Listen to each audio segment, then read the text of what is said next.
All right, let's dive right into it. So today, we're talking about some super practical language skills that you can use right in your own community. And I mean, it's not just about learning the words, it's about the real-life application of it, right? Let's kick off with our first topic, how to ask for directions. Oh, I love this.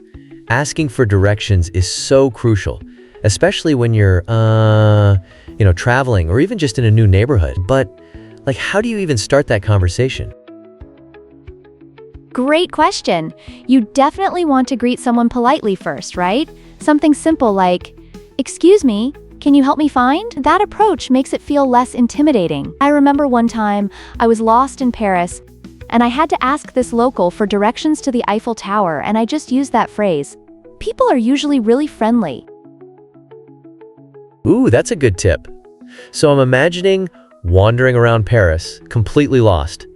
Did they, give you a long explanation, or was it more like pointing in a direction?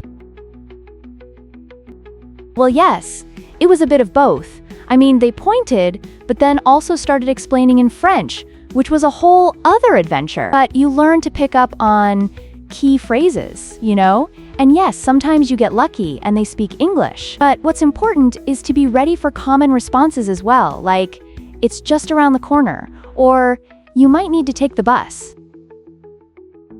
That makes sense. So, what are some common phrases I should really get down for asking directions? Absolutely. Besides the greeting, you might say, "Can you tell me how to get to?" or "I'm looking for." It's all about being clear and polite. You can even throw in a "thank you" at the end, right? Sometimes it can really make a difference. Oh, I can totally see that. If I were asking someone in a small town, I'd imagine they would appreciate the politeness. Exactly. It builds a connection. And speaking of small towns, let's talk about how to describe a place in your town next. Places that might be your favorite hangout spots or local landmarks. Oh yes, I can totally relate to that. I mean, describing places can bring so much life to a conversation. But, what kind of vocabulary should I be using? Great point. You'll want to know some useful terms for landmarks like museum, park, or even cafe. And then think about adjectives to describe these places, like large, small, or beautiful. I once described a local park as a peaceful, large area filled with trees and flowers, and it really painted a picture for the person I was talking to. Wow, that sounds vivid. So when you describe places, do you, have a structure in mind or just go with the flow? Honestly, a mix of both. You can start with the name of the place, then add a quick descriptor. Sometimes it helps to mention why you like that place too. Like, "The cafe downtown is cozy and I love their coffee." That way, it feels personal. I love that. I'm already picturing myself, gushing about my favorite bookstore.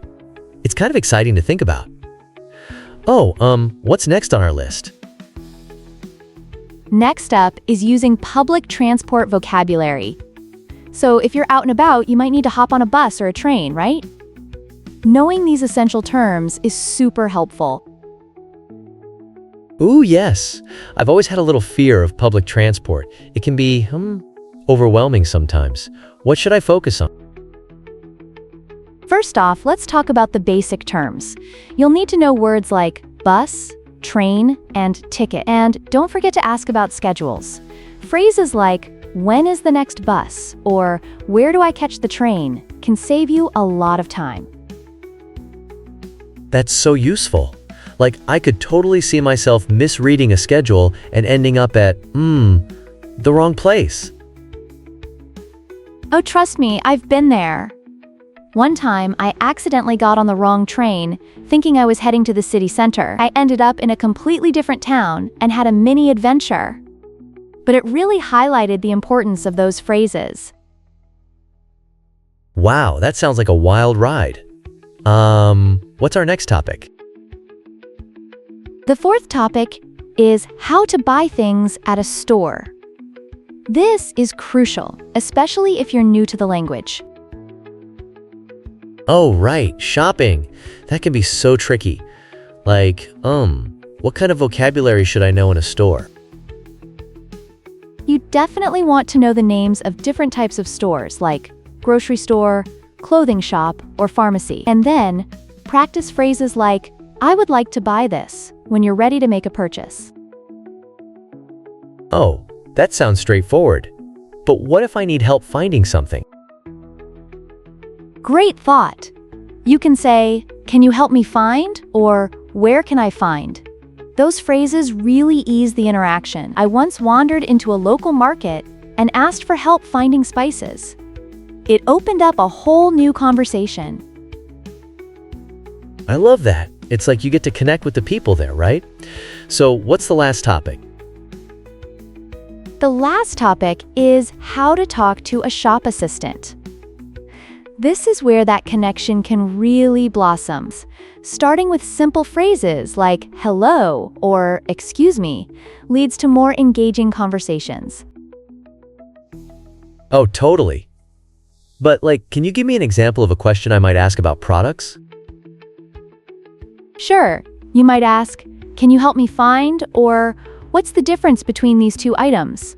Those questions invite the shop assistant to engage with you. Plus, it shows you're interested. Wow, I feel like I'm learning so much here.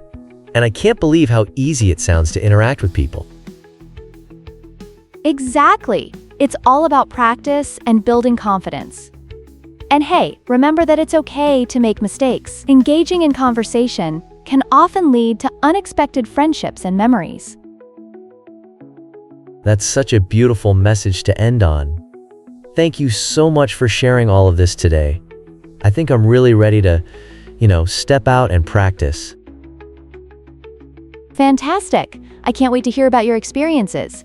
And for everyone listening, remember to keep practicing. Your community is waiting for you.